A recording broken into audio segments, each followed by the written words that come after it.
What's up, everybody? Welcome to the Deep Dive Show. My name is Mpomo Taurira. Our goal with this show is to bring you and I in proximity to the people and ideas that will show us that it is possible and it can be done, and eventually help us achieve our dreams and on our goals. Today, we have a special guest coming back to the show. I'll let her introduce herself. But ladies and gentlemen, welcome back to the show, Bonnie Basima. Welcome, Bonnie. Hi. Good to have you back. How are you doing? I'm all right. Yes. For the people that don't know you, please walk us through an elevator pitch of who you are and what you do. Well, my name is Bonnie Basima, like you said. I am a head marshmallowist at Chubby Bunny Marshmallows. Chubby Bunny Marshmallows is a local marshmallow making company from scratch. We have over 21 flavors currently, including the world's first indigenous flavors, which is Murula flavor, Lerotse, Milo, and Kheru. Awesome. We haven't officially launched Mubudu, but Mubudu is also a part of the indigenous flavors. I have a couple of other small businesses. One is She Designs BW. It is a graphic designing / party accessories company where I customize party accessories like party packs, juice boxes, and anything party related. Yeah. Also, I'm creating fortune cookies, customized fortune cookies. I started with the fortune cookies in February. It's called the Fortune Cookie Lab, where I basically make customized fortune cookies and put customized messages inside. Whether is anything really that you want to put in a fortune cookie.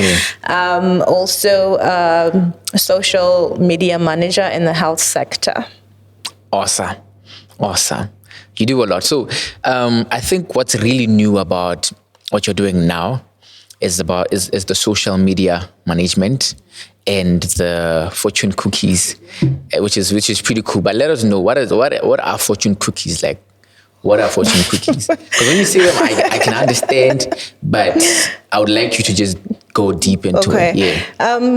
Fortune cookie is an American cookie. People think fortune cookie is a Chinese cookie. It's an American cookie made by American Chinese people over there that has fortunes inside, which is a little message. Normally, it's a good message about anything in life. So I was fascinated by them because I saw a gap here, and I like trying new things, and I felt like I wanted to make my own fortune cookie and put whatever I wanted to say in the fortune cookie. At the time, I wanted to say something to my best friend, and I made a fortune cookie apologizing because I couldn't find any other way to apologize to her that I liked. And so that's how it is. Awesome. So you come into business in a very unique way. Like though even by the way, her episode is linked below in the description. The very first episode we shot, you approach business in a very unique way in terms of the things you like and the things you have experienced and things that are part of you and your journey. So walk us through essentially, because now you've been in the space of marshmallows for years now, since 2020. What is new that you're doing now?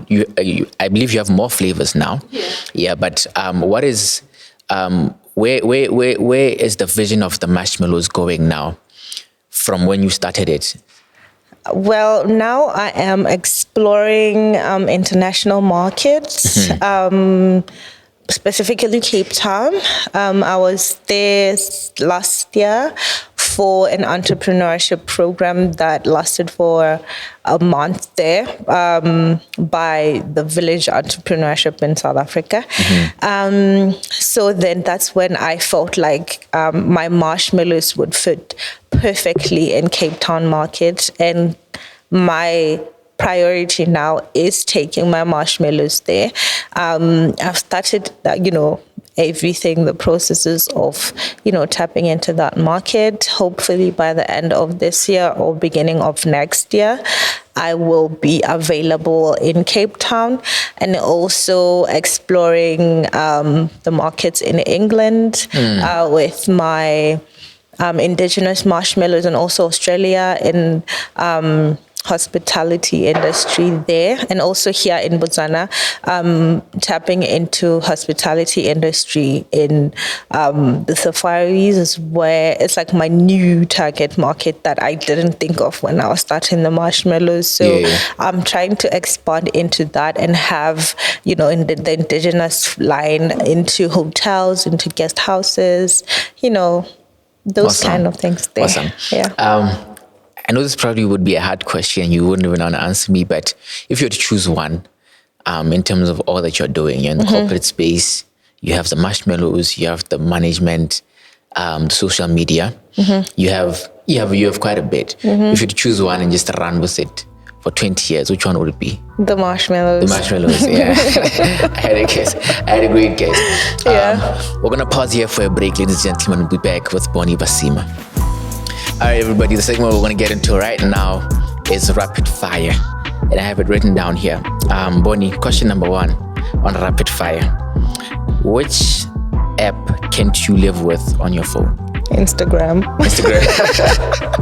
That was so fast. I thought you were going to think about it. I know. What do you do the most on Instagram? Or what do you enjoy the most about Instagram?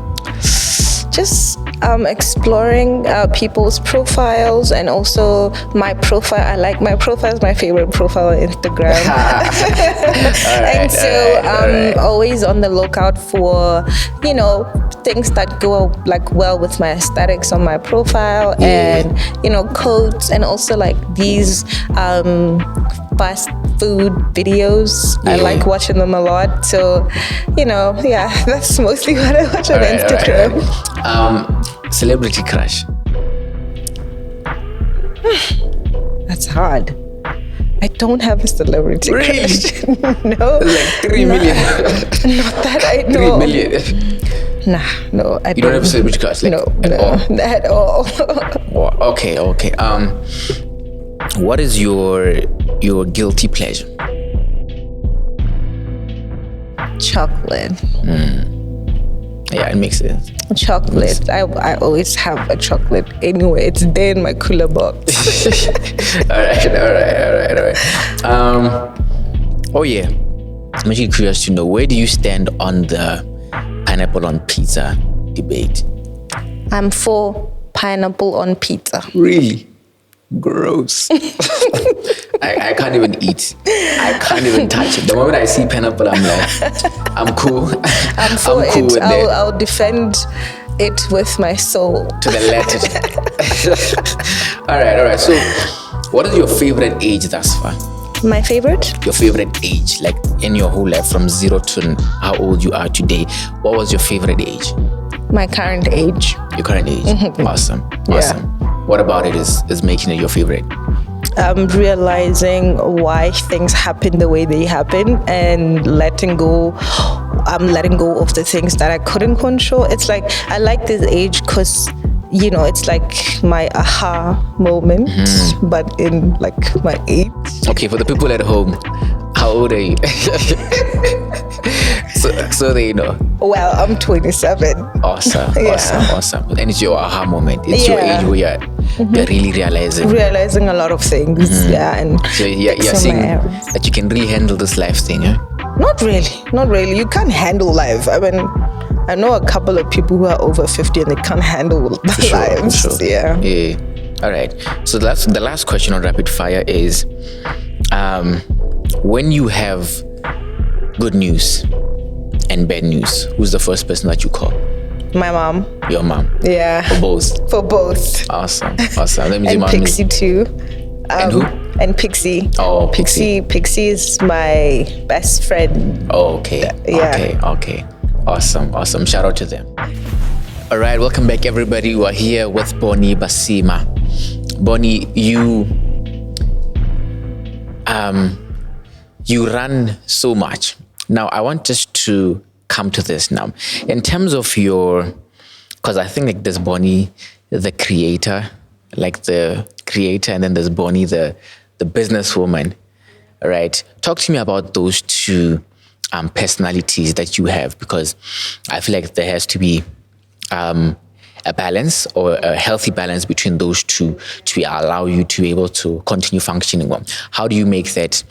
Because I think there's a lot of people in the business who are creators, but they're now business people, or there are business people that are doing something in the creative space, and they need to be able to balance these two. Yeah. How are you able to do that? I'm still learning how to balance that, because I'm more creative, and most of the time when I have an idea, the business in me would say, Bonnie, you have to spend this much to make this idea come to life. You know, I will still do it, and suffer the consequences of spending that much money on an idea. So I'm still learning how to balance both my personalities in a healthy way.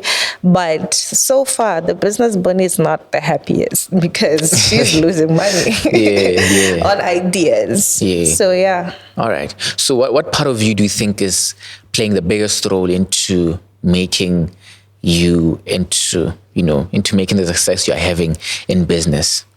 What do you think is that part of you that is kind of like making you become this person? I think it's mostly the creativeness that I carry. I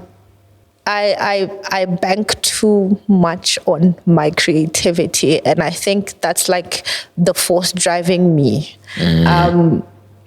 A lot of people always ask me, where do you get this vibe? And I'm like, I don't know, guys. It just comes, flavours. It's crazy. And so I feel like with me, it's the creativity that mostly drives me to wherever I want to go. If there is a direction that I want to take, and I feel like there's less creativity in that direction, then I don't go there. So you'd actually go... You intentionally take the hardest path that you feel will be more creative for you. Yeah. Wow. All right. That's interesting. That's really interesting. Now,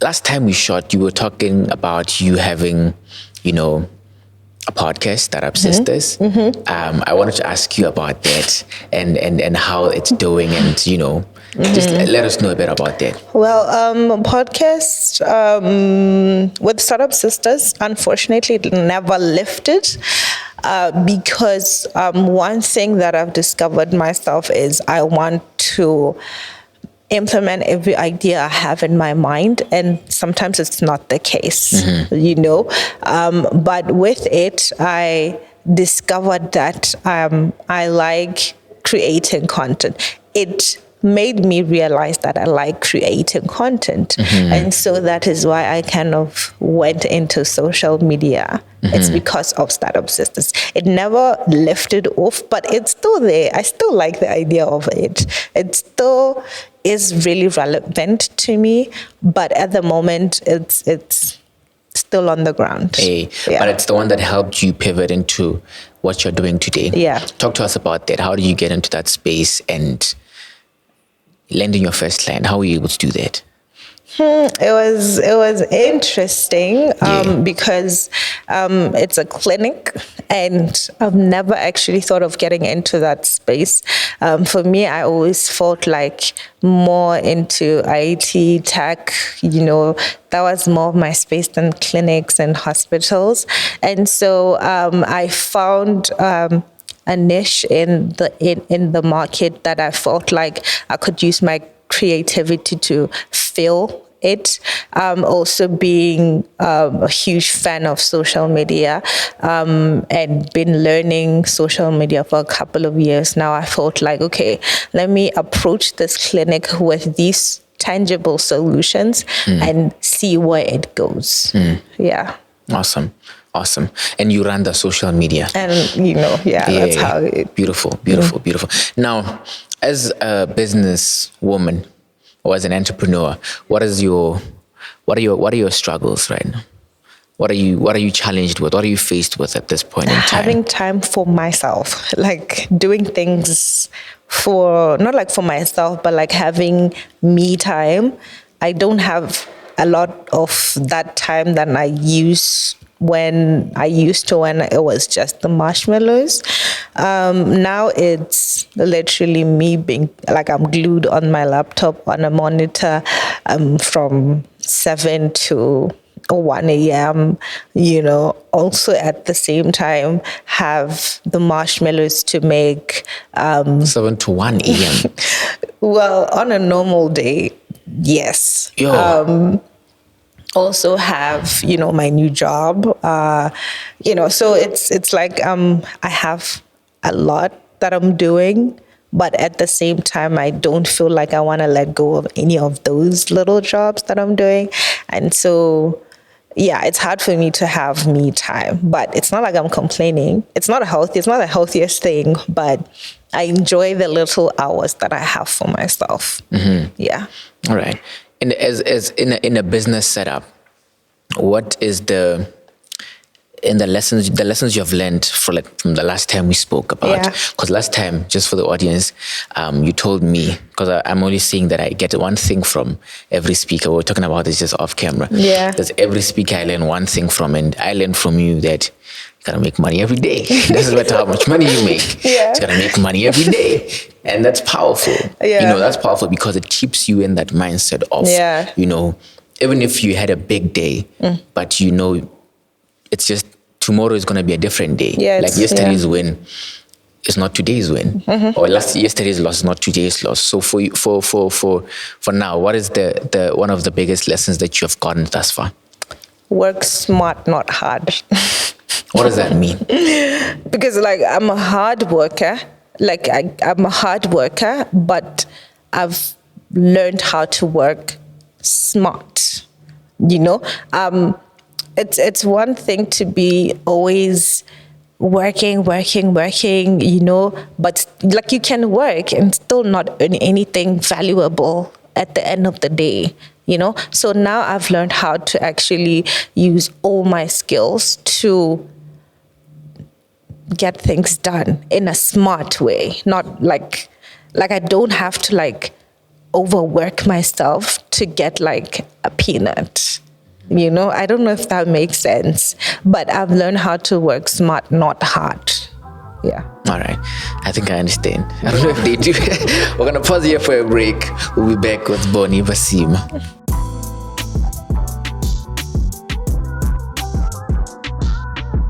Welcome back to the Deep Dive, everybody. If you've watched this episode up to this far, definitely like the episode. If you like the episode, and comment below on your biggest takeaway and subscribe to the channel. Now, Bonnie, I want you to walk us through your biggest order and just everything. You can tell us the numbers so that we kind of know exactly what you're doing in your business. Tell us your biggest order, how many marshmallows did you produce and all that. Yeah. My biggest order was to make 500 boxes of 10, which is 5,000 marshmallows in total. So I had to make 5,000 marshmallows in different flavors and pack them up in boxes of 10. And that was the biggest that I've done so far. And you were working with, how many people were you working with at that time? At the time, I was working with 4 people. 4 people hands-on. Yeah, and everybody had duties. Yeah, this it was person. like production line. Yeah. All right. Yeah. How long did it take? It's traumatizing just thinking about it. I think it took 3 days. Yeah, production took 3 days and then 1 day for packaging. It's a lot of money, though. It's a lot of money. I think I'm trying to calculate, and my mind is taking me to 4 or 5 figures there. Yeah. Yeah, because for me, I always think about the coin more than the work. Yeah. That's how I get it done. Yeah. It motivates, eh? Yeah, money motivates for real. Because I think it's not talked about enough. Money actually motivates. It motivates. Because I was thinking about this, say I'm sad today or I'm feeling depressed.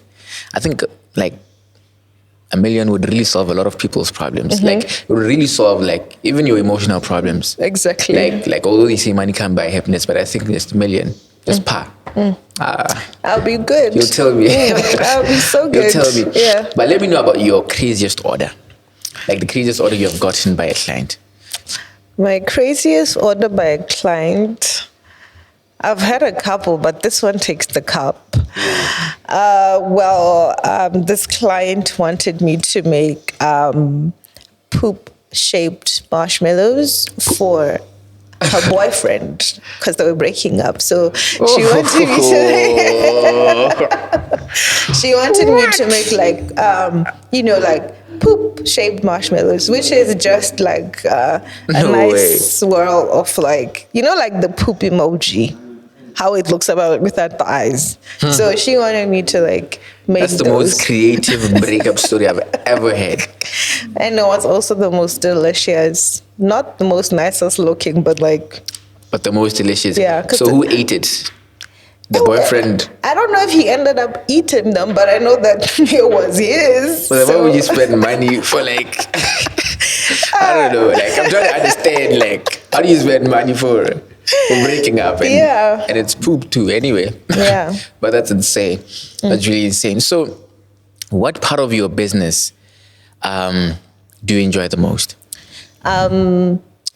Creating new flavors. Also allowing my clients to give me the ideas because it challenges my own. Yeah, that's it. Yeah. Then how do you go around? I want to ask you this question in twofold. Number one, what's your best strategy of getting new clients? And then what's also your best strategy of retaining clients? Okay, I'll start with retaining. I normally, when my repeat customers order, I always give them extra, like extras, not like one extra, like a box extra. Whoa. A box extra. That's nice. That's nice. If they have the marshmallows ordered for a friend, I have the ones for a friend and I have the ones for you. Yeah.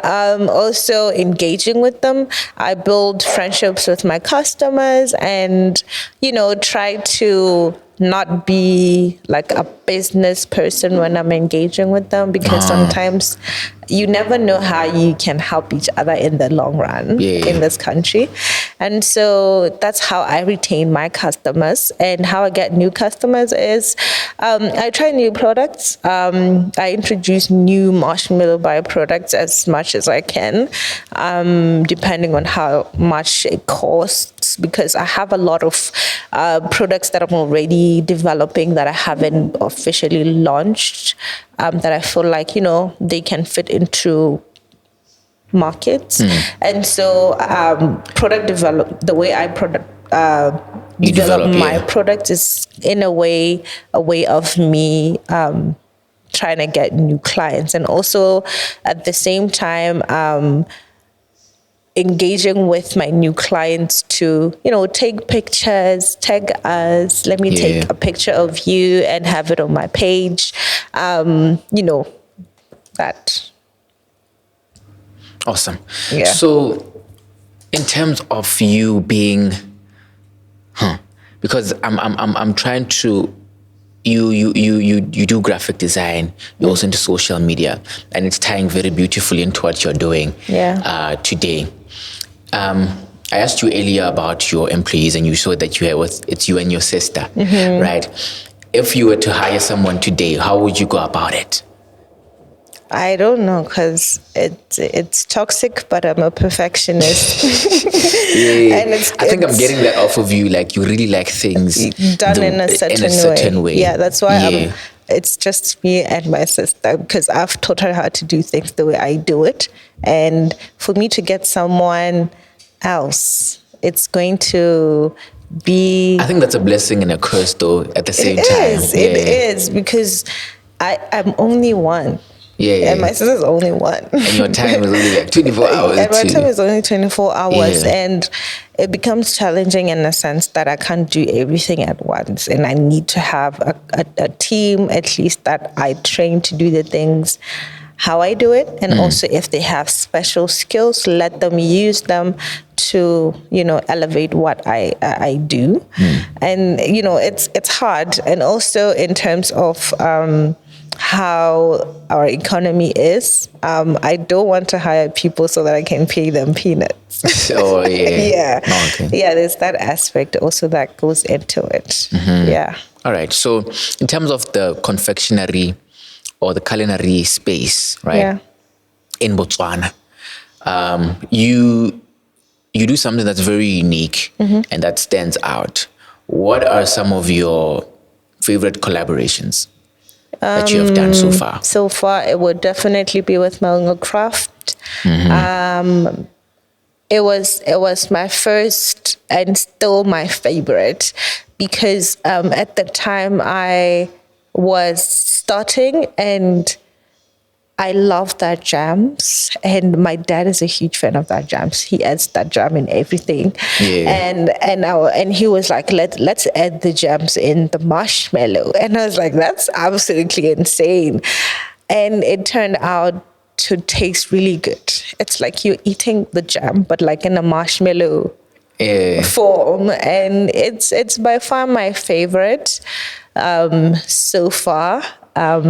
Hoping to make more of jam flavored marshmallows. Yeah, right. Yeah, I can't think of any other one. But How did it come to happen though?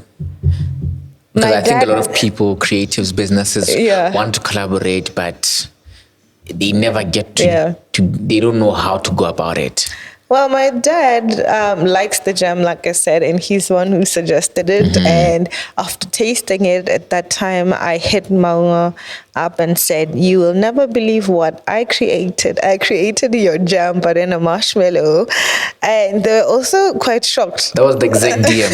Yeah. That's interesting. It was interesting because at that time, they made me realize that I just made the world's first marula marshmallow, or like a marshmallow that has a marula in it. And I was like, mind blown. I didn't even think of it in that way. And then that's how it kind of went on to, okay, let me experiment with just marula alone and other, indigenous flavors.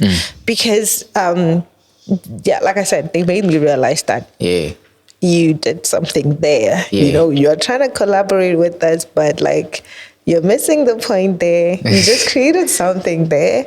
And I really appreciate them for that. All right. Yeah. All right. So what is your biggest lesson thus far in business? Don't be lazy. I think I've been lazy a couple of times. What do you mean by lazy? Lazy, getting the work done, both in the kitchen for me and in the office, because I like the kitchen too much. Like I like where the creation is more than like the admin work. But how do you manage to do that when you don't want to do it? Because we all get those days when I get my sister to do it. I get my sister to do it. Like you. Okay. Yeah, because it's such a dreadful thing for me to do, but I do it still when she can't. So there's no running away from it at the end of the day. So even if she does it, I have to check everything at the end of the day. Yeah. Before I ask my last question, you talked about investors. We talked about it actually off the break. Yeah. And I think it's something that is important in terms of what you're doing. I think maybe a lot of people would find value. In what sense would you want to work with an outside party in your business? Well, in which parameters? I'm not sure if I understand your question. Can you Okay, in terms of if an investor comes through, how would you want to work with an investor? Or what would you want from the investor? An investor, yes. Okay, it would definitely be finances or resources in terms of infrastructure. Also, boosting me to tap into international markets. So yeah, I think those are the main three things. You willing to give away steak? I don't know, but I guess at this point, I'm not as clingy as how I was when I was beginning. So yeah, I'll let a couple of, percentages off. Awesome. All right. This has been a fun conversation. My last question is, I think I asked you this question before. The very first time we met, I'm going to ask you again. Maybe you do actually have a different answer. Okay. How do you want it to be remembered as Bonnie Basima? Someone who was not afraid to do what was in her mind. A creative person, both work and in life, like in general. So yeah, that's a hard question. I never thought of that. Yeah. But yeah, I wanted to be remembered as, a creative person. Mm-hmm. And make some money too. Lots of money. All right, ladies and gentlemen, this is Bonnie Basima. The part 1 episode, like I said, is in the description below. Check it out and watch that one. You'll really appreciate her journey. With that being said, ladies and gentlemen, if you found some value in this video, make sure to like, comment, and subscribe to the channel. And without further ado, we'll meet same time, same place next week. Be great.